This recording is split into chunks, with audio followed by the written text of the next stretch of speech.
الحمد لله. الحمد لله نحمده ونستعينه ونستغفره ونؤمن به ونتوكل عليه ونعوذ بالله من شرور أنفسنا وسيئات أعمالنا. من يهده الله فلا مضل له ومن يضلله فلا هادي له.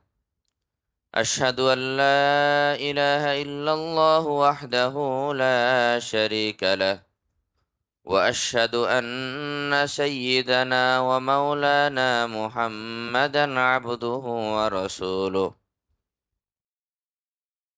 أما بعد، فأعوذ بالله من الشيطان الرجيم. بسم الله الرحمن الرحيم. هو الذي بعث في الأميين رسولا منهم يتلو عليهم آياته ويزكيهم ويعلمهم الكتاب والحكمة وإن كانوا من قبل لفي ضلال مبين. وقال سبحانه وتعالى: قد جاءكم من الله نور وكتاب مبين. وقال النبي صلى الله عليه وسلم: بعثت لأتمم مكارم الأخلاق. آمنت بالله، صدق الله العلي العظيم، وصدق رسوله النبي الكريم، ونحن على ذلك لمن الشاهدين والشاكرين، والحمد لله رب العالمين। সকলে মোহাব্বতের সাথে পড়ি: আল্লাহুম্মা সাল্লি আলা সাইয়্যিদিনা মাওলানা মুহাম্মাদ কামা সাল্লাইতা আলা ইব্রাহিম ওয়া আলা আলি ইব্রাহিম ইন্নাকা হামিদুম মাজিদ। اللهم بارك على محمد وعلى آل محمد كما باركت على إبراهيم وعلى آل إبراهيم إنك حميد مجيد. اللهم صل على محمد وعلى آل محمد وأنزله المقعد المقرب عندك يوم القيامة. رب اشرح لي صدري ويسر لي أمري واحلل عقدة من لساني يفقه قولي। আলহামদুলিল্লাহ রব্বিল আলামিন। আল্লাহ তাআলার বড় মেহেরবানি দয়া, যিনি আমাদেরকে জুমার দিনে আগে আগে আল্লাহর ঘর মসজিদে আসার বসার তৌফিক দিয়েছেন, দিনী আলোচনা করার শোনার তৌফিক দিয়েছেন। কালিমাত শুকর আদায় করি আলহামদুলিল্লাহ। আমরা বিগত জুমায় নবী সাল্লাল্লাহু আলাইহি ওয়াসাল্লামের শামাইল নিয়ে আলোচনা করছিলাম।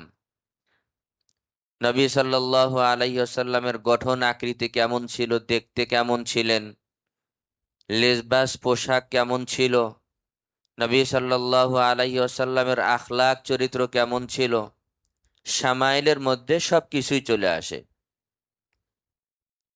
নবী সাল্লাল্লাহু আলাইহি ওয়াসাল্লামের শামাইল এবং শামাইলের হাদিস, আখলাক চরিত্র গঠন, এই মর্মে আলাদা কিতাবই আছে। আমি গত জুমায় বলেছিলাম, ইমামে তিরমিজি রহমাতুল্লাহি আলাই সহি সহি হাদিস একত্র করে খুবই সুন্দর কিতাব লিখেছেন, আশ-শামাইলুল মুহাম্মাদিয়া। ইমাম তিরমিজি রহমাতুল্লাহি আলাই সংকলন করার কারণে, লেখার কারণে ওনার দিকে নিসবত করে এই কিতাব প্রসিদ্ধ হয়ে গেছে শামাইলুত তিরমিজি হিসেবে। আসল নাম হলো আশ-শামাইলুল মুহাম্মাদিয়া। তো নবী সাল্লাল্লাহু আলাইহি ওয়াসাল্লামের শামাইলের উপরে যে কিতাব আছে, আহাদিসে মুবারাকা আছে, এগুলো আমাদের পড়া উচিত, অধ্যয়ন করা উচিত। এটার দ্বারাই যেমন জানাও হবে, সাথে সাথে নবী সাল্লাল্লাহু আলাইহি ওয়াসাল্লামের মহাব্বত লাভ হবে আমাদের। আল্লাহ তাআলা আমাদের তৌফিক দান করেন। তো বিগত জুমায় আমরা যেখানে আলোচনা রেখেছিলাম কোনো ভূমিকা ছাড়াই আমি সেখানে যাচ্ছি। প্রথমত শুধু কোরআনে কারিমের যে আয়াত তেলাওয়াত করেছি আয়াতের অনুবাদ করে, হাদিসের অনুবাদ করে আলোচনায় চলে যাব। সূরাতুল জুমা থেকে একটি আয়াতে মুবারাকা তেলাওয়াত করেছি আপনাদের সামনে। আল্লাহ রাব্বুল আলামিন বলেন, হুয়াল্লাযী বাআসা ফিল উম্মিয়িনা রাসূলা। আল্লাহ রাব্বুল আলামিন ওই সত্তা যিনি মূর্খদের মাঝে, উম্মীদের মাঝে একজন রসূল প্রেরণ করেছেন। হুয়াল্লাযী বাআসা ফিল উম্মিয়িনা রাসূলাম মিনহুম, তাদের মধ্য থেকেই, তাদের গোত্র থেকেই, তাদের মধ্যে থেকেই আল্লাহ রাব্বুল আলামিন উম্মীদের মাঝে একজন রসূল প্রেরণ করেছেন। এখানে সাধারণত প্রথমত একটা প্রশ্ন জাগে যে আরবরা তো উম্মি ছিল না, আরবরা ছিল ফাসাহাত বালাগাত, আরবি ভাষায় সাহিত্যিক ছিল তারা, এবং বড় বড় কবি ছিল। তাদেরকে উম্মি বলা হলো কেন কোরআনে কারিমের মধ্যে? যে হুয়াল্লাযী বাআসা ফিল উম্মিয়িনা রাসূলা, আল্লাহ রাব্বুল আলামিন ওই সত্তা যিনি উম্মিদের মাঝে, উম্মি মানে যে যারা লেখাপড়া জানে না, তাদের মাঝে, তাদের মধ্য থেকেই একজন রসূল প্রেরণ করেছেন। তা আরবের যারা সাহিত্যিক ছিল, বড় বড় পণ্ডিত ছিল, কবি ছিল, তাদেরকে এখানে উম্মি বলা হচ্ছে, মূর্খ বলা হচ্ছে, যে তারা লেখাপড়া জানতো না। এই কথা বলে আল্লাহ রাব্বুল আলামিন এই দিকে ইঙ্গিত করলেন, তারা যা জানে এটা কোনো জানা না।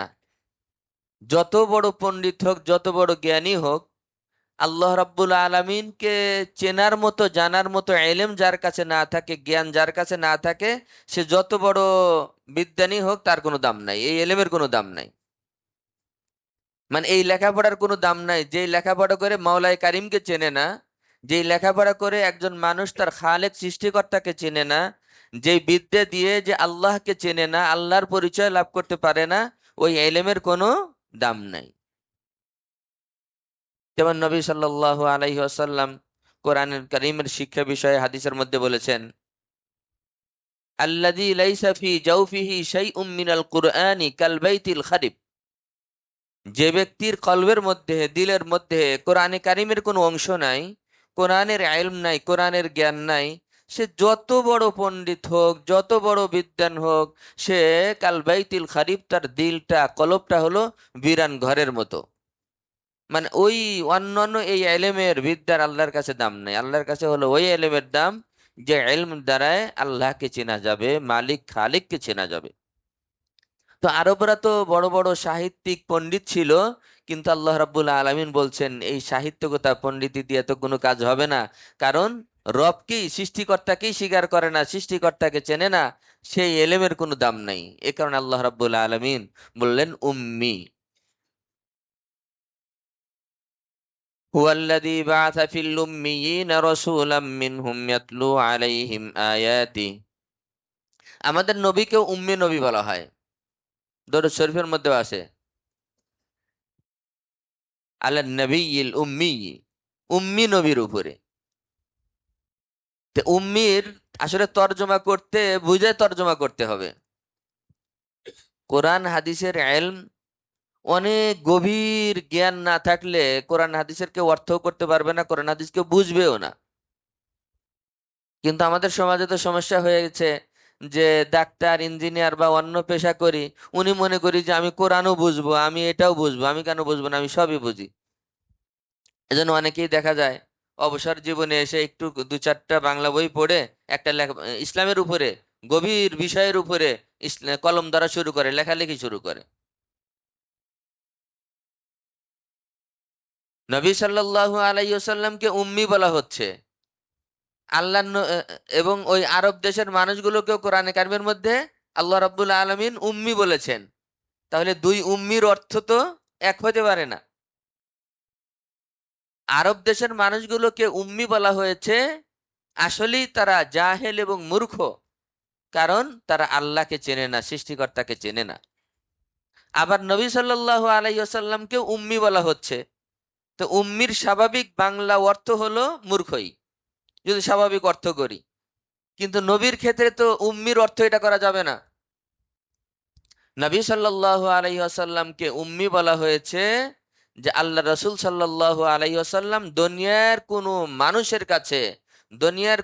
মানুষের কাছে আল্লাহর রসুল স্বাভাবিকভাবে যে মানুষ শিক্ষা দীক্ষা গ্রহণ করে, পড়াশোনা করে, এমন কোনো শিক্ষা কোনো ব্যক্তি থেকে গ্রহণ করেননি। কোনো পাঠশালায় যান নাই। নবী সাল্লাল্লাহু আলাইহি সাল্লামের কোনো ওস্তাদ পৃথিবীতে ছিল না। এই হিসাব দিক থেকে নবী সাল্লাল্লাহু আলাইহি ওয়াসাল্লামকে উম্মি বলা হয়েছে। কারণ আল্লাহ রসুল সাল্লাল্লাহু আলাইহি ওয়াসাল্লাম হাদিস শরীফের মধ্যে বলেন, আনা আফসাহুল আরব, আমি আরবের মধ্যে সবচেয়ে বড় সাহিত্যিক। আমি এই আরবের যে পণ্ডিত কবিরা আছে তার থেকে বড় সাহিত্যিক, কবি, সাহিত্যিক, ভাষার পণ্ডিত সবকিছু আমি। তাহলে উম্মি নবী। আবার বলছেন আনা আফসাহুল আরব, আরবের মধ্যে সবচেয়ে সুন্দর ভাষায় আমি কথা বলতে পারি। সবচেয়ে, আমি যে আরবি বলি এই আরবি সবচেয়ে ভালো আল্লাহ নবী বলেন। নবী সাল্লাল্লাহু আলাইহি ওয়াসাল্লামের উপরে যখন কোরআনে কারিমের আয়াত নাজিল হয়, সূরা আসে, আয়াত আসে আরবি ভাষায়, আরবরাও আরবি, তো তারা বলা শুরু করলো যে এমন আরবি তো আমরাও বলতে পারি, এমন আরবি আমরাও বলতে পারি। পিছনের মুসা ঈসা আলাইহিমুসসালাতু ওয়াসসালাম, তাদের কিসসা আরবিতে বলে দিলাম, হয়ে গেল। কুরআনুল কারীমের মধ্যে আছে আল্লাহ রাব্বুল আলামিন সূরা আয়াত অবতীর্ণ করলেন যে আমি যে আয়াত সূরা নাজিল করছি কুরআনুল কারীমের, এমন একটি সূরা অথবা এমন একটি আয়াত তোমরা যদি ক্ষমতা থাকে, তোমাদের শক্তি থাকে, তাহলে তোমরা এমন একটি সূরা, এমন একটি আয়াত আবিষ্কার করো। এটা পুরা মক্কার মধ্যে নবী সাল্লাল্লাহু আলাইহি ওয়াসাল্লামের পক্ষ থেকে চ্যালেঞ্জ ছুড়ে দেওয়া হলো। একদিন যায়, 2 দিন যায়, কেউ চ্যালেঞ্জের মোকাবেলা করতে আসে না। তৃতীয় দিনে দেখা গেল কাবা শরীফের দরজার উপরে তারা লিখে দিল, লাইসা হাদা কালামুল বাশার, সারেন্ডার। কাবা শরীফের দরজায় গভীর রাত্রে লিখে দিয়ে চলে গেছে, লাইসা হাদা কালামুল বাশার, এইটা কোনো মানুষের কালাম হতে পারে না, মানুষের কোনো বাণী হতে পারে না, আমরা সারেন্ডার, আমরা এটার মোকাবেলা করতে পারবো না। পুরা আরবরা মিলেও, যারা সাহিত্যিক, বড় বড় কবি, কোরআনে কারিমের মতো একটি আয়াত, একটা সূরা এভাবে তৈরি করতে পারে নাই। সেই কোরআনুল কারিমের অবমাননা করা হয় এই মুসলিম দেশে, মুসলিম কান্ট্রিতে, যেখানে 95% কম বেশি মুসলিম, মুসলমান, মুসলমানদের ধর্মীয় কিতাবকে অবমাননা করা হয়। আমাদের দিলের মধ্যে আঘাতও আসে না।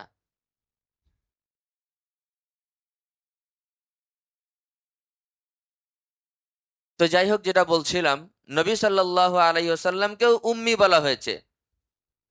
কিন্তু নবী সাল্লাল্লাহু আলাইহি সাল্লামের উম্মির অর্থ হলো যে দুনিয়ার কোনো টিচারের কাছে, মানুষের কাছে আল্লাহ রাব্বুল আলামিন নবীকে নেননি, পড়াশোনা করেন নাই। এটার মধ্যে একটা হিকমত ছিল, আল্লাহ রাব্বুল আলামিনের রহস্য ছিল, যে ওস্তাদের সাথে তো বেয়াদবি করা যায় না, ওস্তাদের উপরে তো কথা বলা যায় না। এখন আল্লাহ রসুল সাল্লাল্লাহু আলাইহি ওয়াসাল্লামের যদি সরাসরি ওস্তাদ কেউ থাকতেন, আল্লাহ রসুল যখন দ্বীনের দাওয়াত নিয়ে, কোরআন নিয়ে, দ্বীনের দাওয়াত নিয়ে যখন বের হলেন, তখন দেখা গেল, হয়তো এমন হতো যে ওস্তাদ এটার বিরোধিতা করছে এবং নবী সাল্লাল্লাহু আলাইহি ওয়াসাল্লামেরও তার বিরোধিতা করতে হতো। নবী সাল্লাল্লাহু আলাইহি ওয়াসাল্লামের এ কারণে কোনো ওস্তাদ দুনিয়াতে রাখা হয় নাই। নবী সাল্লাল্লাহু আলাইহি ওয়াসাল্লামের কোনো ওস্তাদ, শিক্ষক দুনিয়াতে রাখা হয় নাই, যাতে করে ও শিক্ষকের সাথে বেয়াদবি করতে না হয় এবং তার কেউ শিক্ষক এমন দাবিও করতে না পারে। আল্লাহ রাব্বুল আলামিন আল্লাহ প্রদত্ত এলেমে, হিকমতে ভরপুর করে দিয়েছেন। নবী সাল্লাল্লাহু আলাইহি ওয়াসাল্লামের সিনা মুবারক যে চাক করা হয়েছিল, বিদীর্ণ করা হয়েছিল, হাদিসের মধ্যে আছে, বুখারী শরীফের হাদিসের মধ্যে, ফাজা বিতাস্তিন মুমতালাইন হিকমাতান ওয়া ঈমানান। আসমান থেকে বড় একটি পাত্র ফেরেশতারা আনলো, সেই তস্তারির মধ্যে, পাত্রের মধ্যে হিকমত এবং এলেম, ঈমান ভরপুর করা ছিল। এটা পুরাপুরি হিকমত, ঈমান, এলেম ভরপুর করে নবী সাল্লাল্লাহু আলাইহি সাল্লামের কলবের মধ্যে প্রবেশ করে দিয়ে, ঢুকিয়ে দিয়ে এটাকে আবার সেলাই করে দিয়ে দেওয়া হয়েছে। আল্লাহ প্রদত্ত এলেম, দুনিয়ার কোনো মানুষকে শিক্ষক বানানো হয়নি। সেই হিসাবে নবীকে বলা হয়েছে উম্মি। আর আরব দেশের মানুষগুলো যে উম্মি, তারা হলো আসল উম্মি, আসলেই মূর্খ। যে সৃষ্টিকর্তাকে চেনে না, সে মূর্খ। তা আল্লাহ রাব্বুল আলামিন বলেন, হুয়াল্লাযী বাআসা ফিল উম্মিয়্যিনা রাসূলাম মিনহুম ইয়াতলু আলাইহিম আয়াতিহি ওয়া ইউযাক্কিহিম ওয়া ইউআল্লিমুহুমুল কিতাবা ওয়াল হিকমা ওয়া ইন কানু মিন ক্বাবলু লাফি যালালিম মুবিন। আল্লাহ রাব্বুল আলামিন ওই সত্তা, যিনি উম্মীদের মাঝে, এই উম্মীদের মধ্য থেকে একজন রসূল প্রেরণ করলেন। তার দায়িত্ব হলো ইয়াতলু আলাইহিম আয়াতি, কোরআনে কারীমের আয়াত, কোরআনে কারীমকে মানুষের সামনে তেলাওয়াত করে শোনাবে। কারণ তেলাওয়াতে কোরআনের মধ্যেই আল্লাহ রাব্বুল আলামিন হেদায়েত রেখেছেন। এবং উম্মতের তাজকিয়া করবে, আত্মশুদ্ধির মেহনত করবে। ওয়া ইউআল্লিমুল কিতাব ওয়াল হিকমা, এবং শরীয়তের আহকাম, বিধিবিধান মানুষকে শিখাবে। এই চারটি জিম্মাদারি দিয়ে আল্লাহ রাব্বুল আলামিন নবী সাল্লাল্লাহু আলাইহি ওয়াসাল্লামকে এই দুনিয়াতে প্রেরণ করেছেন। ওই চার জিম্মাদারি নিয়ে আজকে আলোচনা করার সুযোগ নেই, অন্য বিষয় আজকের আলোচ্য বিষয়। হাদিস পড়েছি, আল্লাহ রসুল সাল্লাল্লাহু আলাইহি ওয়াসাল্লাম বলেন, বুইসতু লিউতাম্মিমা মাকারিমাল আখলাক। আল্লাহ রাব্বুল আলামিন আমাকে, জগৎবাসীকে, দুনিয়াবাসীর মাঝে প্রেরণ করেছেন লিউতাম্মিমা মাকারিমাল আখলাক। মাকারিমে আখলাক আমি পরিপূর্ণতা দান করব। মাকারিমে আখলাক মানুষকে শিখাবো, উত্তম চরিত্র, উত্তম আখলাক মানুষকে শিখাবো। এ কারণেই আল্লাহ রাব্বুল আলামিন আমাকে প্রেরণ করেছেন।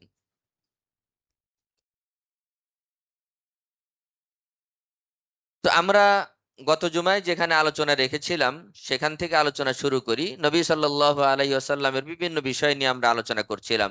গত জুমায় প্রথমে তো আলোচনা ছিল নবী সাল্লাল্লাহু আলাইহি ওয়াসাল্লাম দেখতে কেমন ছিলেন, গঠন কেমন ছিল, চোখগুলো কেমন ছিল, ভুরুগুলো কেমন ছিল, দেখতে খুব বেশি ছোট ছিলেন, খাটো ছিলেন, না খুব বেশি লম্বা ছিলেন। এই সব বিষয় নিয়ে আমরা আলোচনা করেছিলাম। সর্বশেষ যেখানে আলোচনা আমরা রেখেছিলাম সেটা হলো কাইফা কানা শা'রু রাসূলিল্লাহি সাল্লাল্লাহু আলাইহি ওয়াসাল্লাম, নবী সাল্লাল্লাহু আলাইহি ওয়াসাল্লামের চুল মোবারক কেমন ছিল। সেখানে আমরা আলোচনা করেছিলাম, হাদিস শরীফের মধ্যে এসেছে পরিষ্কার, নবী সাল্লাল্লাহু আলাইহি ওয়াসাল্লামের 3 ধরনের চুল ছিল। আরবিতে যেই চুলগুলো, যেগুলোর নাম বলা হয় জুম্মা, লিম্মা, ওয়াফরা, যদি নিচের দিক থেকে আমি সিরিয়াল দেই, আর যদি উপরের দিক থেকে সিরিয়াল দিয়ে আসি তাহলে ওয়াফরা, লিম্মা, জুম্মা, এই 3 প্রকারের চুল নবী সাল্লাল্লাহু আলাইহি ওয়াসাল্লামের ছিল। 3 প্রকার কেমনে বুঝবো এটা জিনিসগুলো? জম্মা বলা হয় ওই চুল যেটা বাড়তে বাড়তে কাঁধ ছোঁয়া হয়ে যায়, এই কাঁধ পর্যন্ত চলে আসে বাবরি চুল, এটাকে বলা হয় হলো জুম্মা। দ্বিতীয় হলো লিম্মা। লিম্মা বলা হয় ওই চুলকে যেটা মাথা থেকে বড় হতে হতে কানের লতি পর্যন্ত, অথবা এটা আরো একটু অতিক্রম করে কাঁধ এবং কানের লতির মাঝখানে চলে আসে, কাঁধ এবং কানের লতির মাঝখান পর্যন্ত আসে, এটাকে বলা হয় হলো লিম্মা। আর অফরা বলা হয় ওই চুলকে, যেই চুল মাথা থেকে ছেড়ে এটা কানের মধ্যবর্তী স্থান পর্যন্ত অথবা নিচের লতি পর্যন্ত আসে, এই প্রকারের চুলকে বলা হয় হলো অফরা। তো নবী সাল্লাল্লাহু আলাইহি ওয়াসাল্লামের 3 ধরনের চুল ছিল, নিচ থেকে জম্মা, লিম্মা, ওয়াফরা, কাঁধ পর্যন্ত, কানের লতি এবং কাঁধের মধ্যবর্তী জায়গা পর্যন্ত। আর তৃতীয়, প্রথমটা হলো ওয়াফরা, যেটা এটা হলো কানের মাঝ পজিশন পর্যন্ত অথবা কানের লতি পর্যন্ত, এই পর্যন্ত চুল চলে আসতো। এই 3 প্রকারের চুল ছিল নবী সাল্লাল্লাহু আলাইহি ওয়াসাল্লামের। তা আমরা যদি কেউ সুন্নতি চুল রাখতে চাই, আমরা যদি কেউ সুন্নতি চুল রাখতে চাই, তাহলে এই বাবরি যেটাকে আমরা বলি, এই 3 প্রকারের কোন এক প্রকারের চুল রাখতে হবে, তাহলে সুন্নতি হবে। আমরা সাধারণত চতুর্দিক দিয়ে সমান করে যে চুলটা রাখি, এটা মুবাহ, মানে এটা সুন্নাতও না, এটা গুনাহও না, এটা মুবাহ। মুবাহ কাজ এটাকে বলে, যেটা করার মধ্যে কোনো সওয়াবও নাই, গুনাহও নাই। এটা হলো মোবাহ জিনিস। তা আমরা মোবাহের স্তরে আছি। অনেকের প্রশ্ন হতে পারে যে হুজুর এত সুন্নাতের আলোচনা করেন, বাবরি রাখেন না কেন? প্রশ্ন হইতেই পারে যে হুজুর এত সুন্নাতের আলোচনা করেন, বাবরি রাখেন না কেন? কিতাবের একটা ঘটনা শোনাই। হাকিমুল উম্মাত মুজাদ্দিদ মিল্লাত আশরাফ আলী থানভী রহমতুল্লাহ আলাই একবার হজের সফরে গিয়েছেন। হযরত আশরাফ আলী থানভী রহমতুল্লাহ আলাই হজের সফরে গিয়েছেন। হজের সফরে যাওয়ার পরে ওনার এক পরিচিত লোকের সাথে সাক্ষাৎ হয়েছে, মোলাকাত হয়েছে। মোলাকাত হওয়ার পরে, সাক্ষাৎ হওয়ার পরে আদবের সাথে ওই ব্যক্তি জিজ্ঞেস করেছেন যে হুজুর আপনি তো পুরা দুনিয়াতে সুন্নাতের প্রচার প্রসারের কাজ করেন, আমাদের এই দেশে যে সুন্নাতের কিছু আওয়াজ, সুন্নাতের যে আলোচনা হয়, আসলে থানভী রহমতুল্লাহ আলাইহির সিলসিলার যারা পীর মাশায়েখ ছিলেন ওনারা এই দেশে সুন্নাতের মুজাকার আলোচনাটা বেশি করেছেন। সর্বশেষ থানভী রহমতুল্লাহ আলাইহির যে খলিফা ছিলেন বাংলাদেশে 2002-3 সালে বাংলাদেশে বারবার এসেছেন, সর্বশেষ মনে হয় 3 সালের দিকে এসেছিলেন, আবরারুল হক রহমতুল্লাহ আলাই সারা জিন্দেগি সুন্নাতের উপরে আলোচনা, সুন্নাতের জন্য বিসর্জন দিয়েছেন। তো আপনি সুন্নাতের উপর আলোচনা করেন, সুন্নাতের উপর কিতাব লিখেছেন, কিন্তু আপনি বাবরি চুল রাখেন না, সুন্নাতি চুল রাখেন নাই কেন? হযরত আশরাফ আলী থানভী রহমতুল্লাহ আলাইকে একজনে জিজ্ঞেস করছেন হজের সফরে, হজের মধ্যে গিয়ে। তো যিনি জিজ্ঞেস করেছেন উনি পায়জামা পরা ছিল এবং স্বাস্থ্য একটু ভালো ছিল, পেটটা একটু সামনের দিকে, স্বাস্থ্য একটু ওজন বেশি ছিল, ভারী ছিল। তো উল্টা থানভী রহমতুল্লাহ আলাই ওনাকে প্রশ্ন করেছেন যে আচ্ছা আপনি লুঙ্গি না পরে পায়জামা পরেছেন কেন? লুঙ্গি হলো নবীর বেশি সুন্নাত, পায়জামা খুব কম সুন্নাত। পায়জামা পায়জামা আল্লাহ রসুল সাল্লাল্লাহু আলাইহি সাল্লাম জীবনে খুব সীমিত কয়েকবার পরেছেন, আর বেশিরভাগ তো লুঙ্গি পরতেন। তো লুঙ্গি তো আসল সুন্নাত, আপনি লুঙ্গি না পরে পায়জামা পরছেন কেন, এটা বলেন।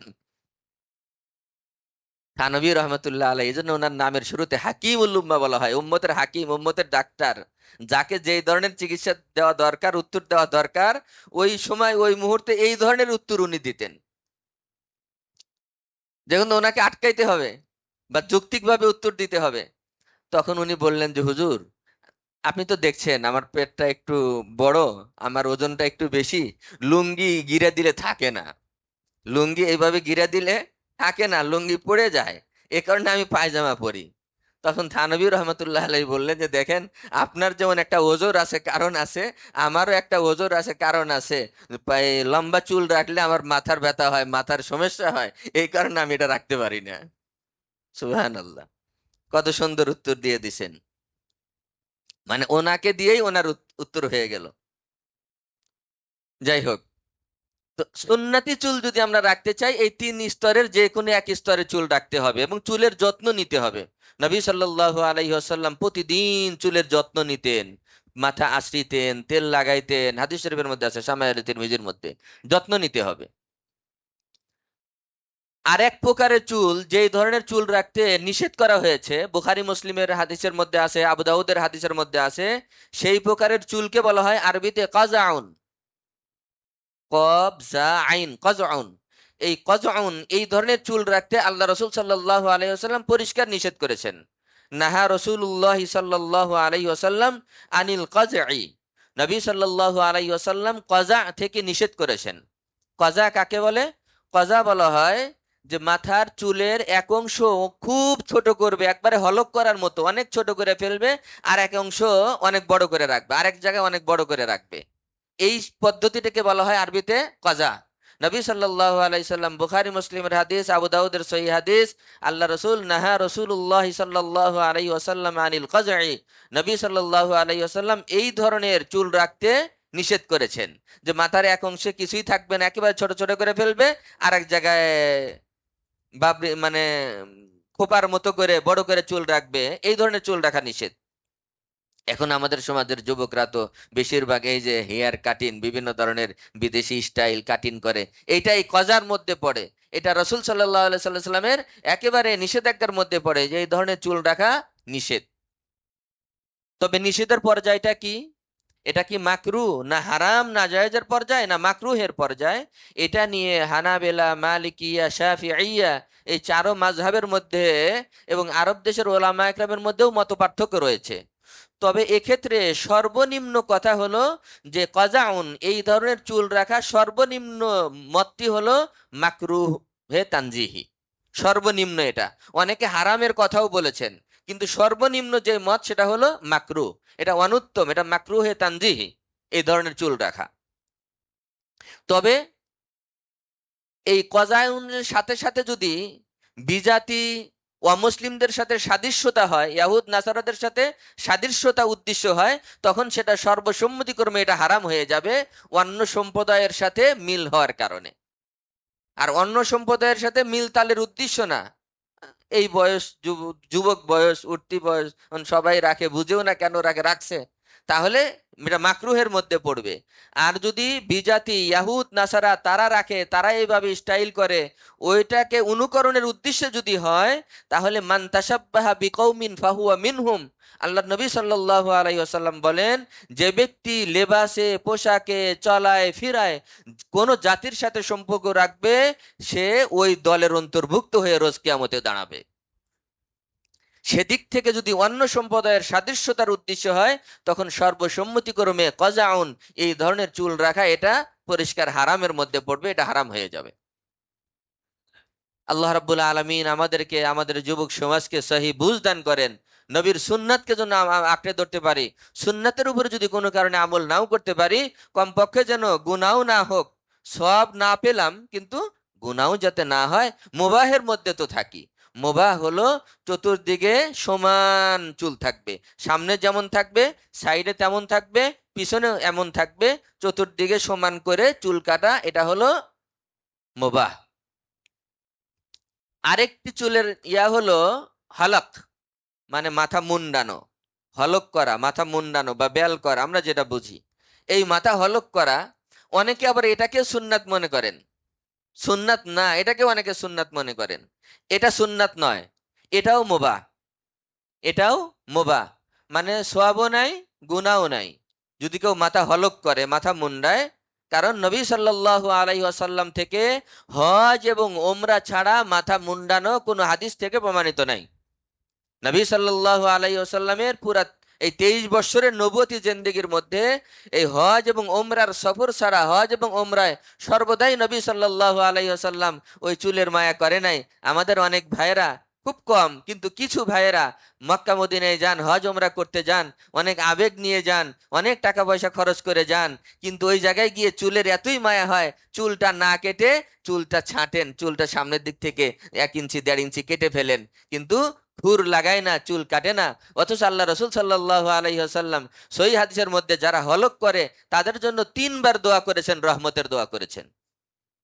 আর সাহাবা একরামের পিড়াপিড়িতে 4র্থবার একটু না নিলেই নয়, দায় সারা এইভাবে বলছেন, ইয়ার আল্লাহুম্মা আরহামিল মুহাল্লিকিন ওয়াল মুকাসসিরিন, আয় আল্লাহ মুকাসসিরিনদেরকেও আপনি রহম করেন। মানে যারা চুল ছোট করে 4র্থবারে সাহাবা একরামের পিড়াপিড়িতে বলছেন, ইয়া রাসূলুল্লাহ, যারা চুল ছোট করে তারা কি কিছুই রহম পাবে না?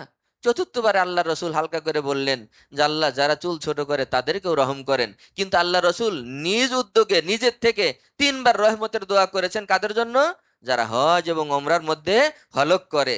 কিন্তু অনেকের মধ্যেই চুলের মায়া এত বেশি হয়, এত টাকা খরচ করে যায় আল্লাহর নৈকট্যের জন্য, চুলের মায়া প্রবল হয়ে যায়, আমি হলক করতে পারি না। তো হলক যেটা আছে, আল্লাহ রসুল সাল্লাল্লাহু আলাইহি ওয়াসাল্লাম 23 বছরের নবুয়তি জীবনে কখনোই হলক করেননি, হজ এবং ওমরার সফর ছাড়া। সুতরাং এটা মুবাহের মধ্যে পড়বে, এটা অনেকে সুন্নাত মনে করে, এটা সুন্নাত না।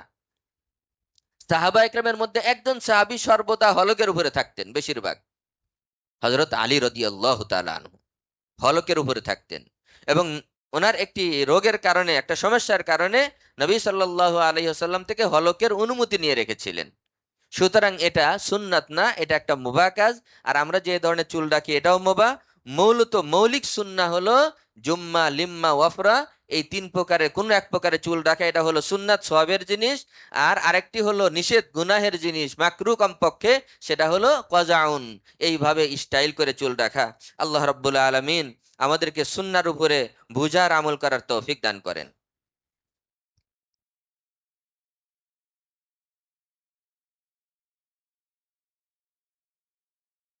এরপরে নবী সাল্লাল্লাহু আলাইহি ওয়াসাল্লামের লেবাস পোশাক কেমন ছিল? নবী সাল্লাল্লাহু আলাইহি ওয়াসাল্লামের লেবাস পোশাক কেমন ছিল?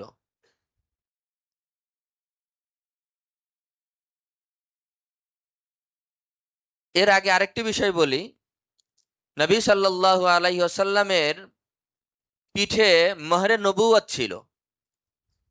দুই কাঁধের মাঝে পিঠে মোহরে নবুয়ত ছিল, নবুয়তি মোহর ছিল। এবং অধিকাংশ মুহাদ্দিসিন ইকরামের মতে এই মোহরে নবুয়ত এটা পরে স্থাপন হয়নি, মোহরে নবুয়ত নিয়েই আল্লাহ রসুল এই পৃথিবীতে এসছেন। যখন জন্ম লাভ করেছেন তখন মোহরে নবুয়ত নিয়েই এসছেন।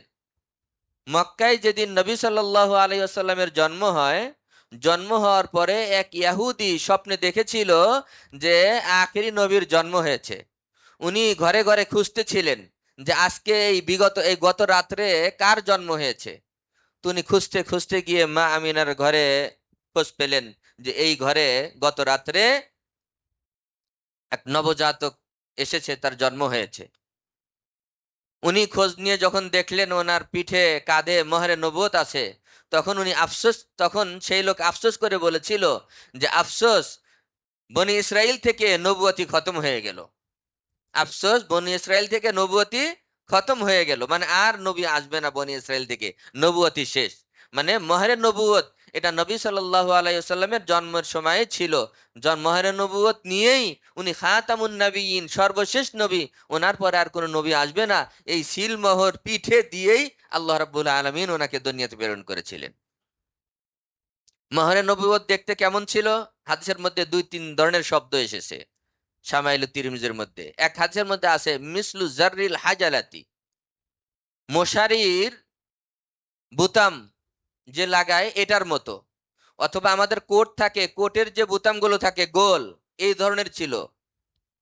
অর্থাৎ এই যে কাঁচা টাকা দিরহাম, যে টাকাগুলো, এই কাঁচা টাকার যে 1 টাকার পরিমাণ গোল এতটুকু ছিল হলো মহরে নবুয়ত। আর এক হাদিসের মধ্যে আসে মিসলু বাইদাতিল হামামাতি, কবুতরের আন্ডার মতো, কবুতরের ডিমের মতো আকৃতিতে ছিল। মহরে নবুয়তে পিঠে একটু উঁচা গোশতের টুকরা ছিল। আবার অনেকে বলছেন যে এটার মধ্যে কিছু চুলও ছিল। লেখা ছিল কি? লেখা ছিল মহরে নবুয়তের উপরে আরবিতে, যখন আল্লাহ রসুল এই দুনিয়াতে আসেন তখন থেকেই লেখা সহ মহরে নবুয়ত সহ আমাদের নবী এসেছেন। সেই মহরে নবুয়তের উপরে ছোট্ট করে লেখা ছিল সির ফা আনতা মানসুরুন। হাদিসের মধ্যে এসে সির ফা আনতা মানসুরুন, আপনি সারা দুনিয়া সফর করবেন, ভ্রমণ করবেন, আনতা মানসুরুন, আপনি সাহায্য প্রাপ্ত হবেন, আপনার ক্ষতি কেউ করতে পারবে না। এই আরবিতে এই কথাটি মহরে নবুয়তের উপরে লেখা ছিল। সব হাদিস থেকে বলছে, হাদিসের মধ্যে এগুলো সবই আছে, শামাইলে তিরমিজির হাদিসের মধ্যে মহরে নবুয়ত। এই মহরে নবুয়ত দেখার জন্য অনেক সাহাবা একরাম পাগল ছিলেন। অনেক সাহাবা একরাম নবী সাল্লাল্লাহু আলাইহি ওয়াসাল্লামের এই মহরে নবুয়ত দেখেছেন।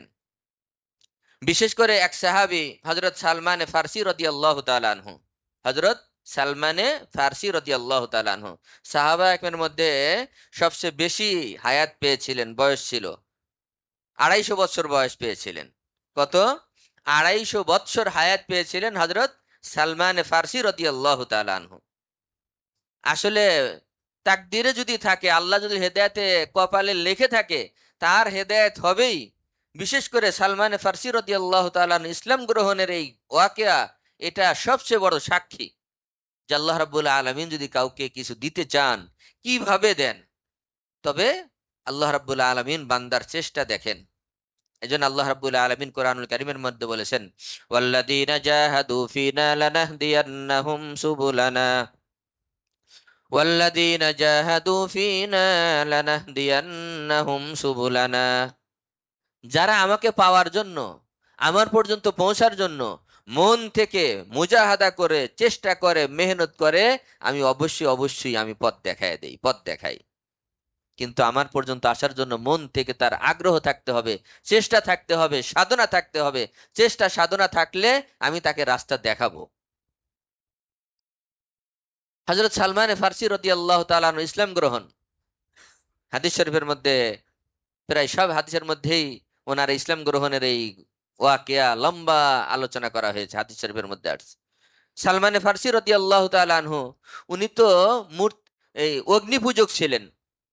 পারস্যের মানুষ তো অগ্নি পুজো করত, ইস্পাহানের ছিলেন।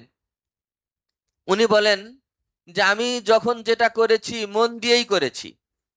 নিজের ইসলাম গ্রহণের কথা বলেন যে অগ্নি পূজক, এটা করতে করতে আমাকে সবাই মানে অগ্নি পূজকের মুহাফেজ, সংরক্ষক বানায় দিল, মানে এটার দেখাশোনার দায়িত্ব দিয়ে দিল আমাকে। তা আমি এটা করতেছিলাম।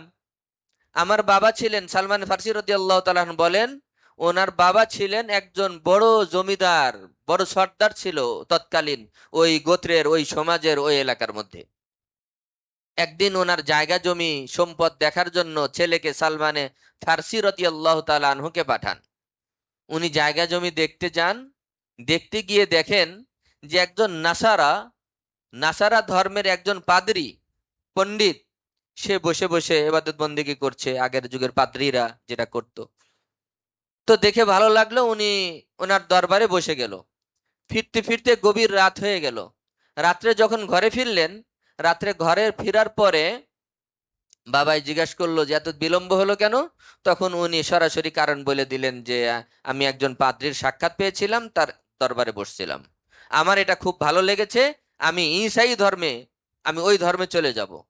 বাবা নিষেধ করলেন, অনেক কিছু বুঝালেন, কোনো কিছুতেই যখন উনি মানতে নারাজ হলেন, তখন শিকল পরায়া দেওয়া হলো তার পায়ে।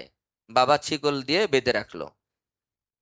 উনি, আমি সংক্ষিপ্ত বলছি, লম্বা ওনার ইসলাম গ্রহণ করার ঘটনা হাদিসের কিতাবের মধ্যে এসেছে। এই ঘটনাটা কেন বলছি, কারণ আছে। তো উনি এই জিঞ্জির, এই পায়ের শিকল ভেঙ্গে উনি এখান থেকে বের হয়ে উনি চলে গেলেন সিরিয়াতে।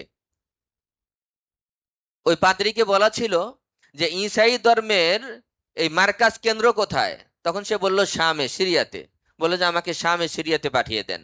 তখন এখান থেকে মাঝে মধ্যে প্রতিনিধি দল এই সিরিয়াতে যখন যাইতো, তো সিরিয়ার এক প্রতিনিধি দলের সাথে উনি শিকল ভেঙ্গে, এখান থেকে ঘর ভেঙ্গে শিকল থেকে মুক্ত হয়ে উনি শাম, সিরিয়াতে চলে গেলেন।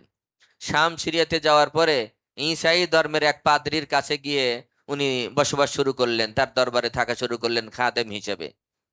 কিছুদিন পরে ওই পাদ্রীর ইন্তেকাল হবে। তখন পাদ্রীকে বললেন যে আপনি আরেকজন আপনার মতো ভালো মানুষের কাছে, পাদ্রীর কাছে আমাকে রেখে যান। তখন উনি বললেন যে অমুক জায়গায় অমুকের ঠিকানা, অমুকের কাছে যাও। এইভাবে উনি পরিবর্তন হতে থাকলেও, সময় নাই, সংক্ষেপ বলছি, উনি নিজে বলেন আমি 10 জনের অধীনস্থতা মুক্ত হয়ে আমি ইসলামের ছায়াতলে আল্লাহ রাব্বুল আলামিন আমাকে আসার তৌফিক দিয়েছেন। এই 10 দরবার উনি ঘুরেছেন।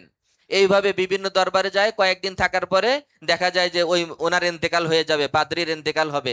তখন উনি বলেন যে আমাকে আরেকজনের কাছে হস্তান্তর করেন, একজন ভালো মানুষ, ভালো পাদ্রীর কাছে আমাকে দিয়ে যান। তখন উনি আরেকজনের কাছে বলেন। সর্বশেষ হযরত সালমান ফার্সি রাদিয়াল্লাহু তাআলা আনহু যেই পাদ্রীর কাছে উনি ছিলেন, ওই পাদ্রী খুবই ভালো ছিল। ঈসাই ধর্মের যে পাদ্রী, রাহেব বলা হয়, সে খুবই ভালো মানুষ ছিল। তখন তাকে বলা হলো যে আপনি তো চলে যাচ্ছেন দুনিয়া থেকে, আমি সঠিক ধর্মের অনুসারী হতে চাই, আমি কোথায় যাব, আমাকে কিছু আলামত সন্ধান আমাকে দিয়ে যান। উনি সর্বশেষ বললেন যে আমি তোমাকে আসল কথা বলি, আমাদের এই পাদ্রীগিরি শেষ, ঈসাই ধর্ম শেষ, অতি শীঘ্রই আখির নবীর আবির্ভাব হবে।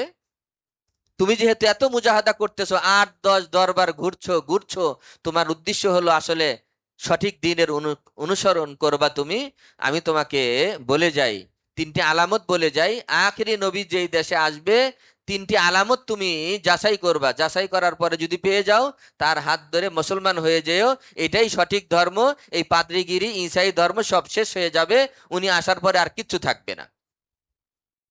উনি বললেন যে 3টি আলামত, আখিরি নবী যেই দেশে আসবেন, আবির্ভাব হবে, এবং যেই দেশে উনি পরবর্তী হিজরত করবেন, যেখানে জন্ম হবে এবং পরবর্তী যেই দেশে ওনার হিজরত হবে, হিজরত বলে দিয়ে গেলেন, সেই দেশে খেজুরের গাছ বেশি হবে, খেজুরের গাছ বেশি হবে, 1 নম্বর আলামত বললেন। দ্বিতীয় নম্বর আলামত বললেন, ওনার পিঠে একটা মোহরে নবুয়ত থাকবে, এই জন্য আমি বলছি ওনার পিঠে মোহরে নবুয়ত থাকবে, নবুয়তি সিলমোহর থাকবে। তৃতীয় আলামত হলো উনি জাকাত দিলে গ্রহণ করবে না, সদকা দিলে খাবে না, গ্রহণ করবে না। কিন্তু যদি ওনাকে হাদিয়া দেওয়া হয় তাহলে উনি হাদিয়া অত্যন্ত যত্ন সহকারে মহাব্বতের সাথে হাদিয়া নেবে, গ্রহণ করবেন, খাবেন। এই তিনটি আলামত হবে আখিরি নবীর। এই তিন আলামত যাচাই করে তুমি মুসলমান হয়ে যেও। সময় শেষ, আজকে আর সময় লম্বা করব না। উনি এই তিন আলামত পরীক্ষা করছেন। তিন আলামত কিভাবে পরীক্ষা করলেন, কিভাবে ইসলাম গ্রহণ করলেন, এবং মহরে নবুয়ত থেকে নিয়ে আগামী দিনে ইনশাআল্লাহ বাকি আলোচনা করা হবে।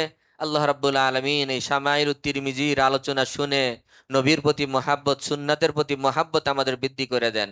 আল্লাহ রসুল সাল্লাল্লাহু আলাইহি ওয়াসাল্লামের দিদার স্বপ্ন যোগে আমাদেরকে আল্লাহ রাব্বুল আলামিন নসিব করেন। ও আখিরু দাওয়ানা আনিল হামদুলিল্লাহি রাব্বিল আলামিন।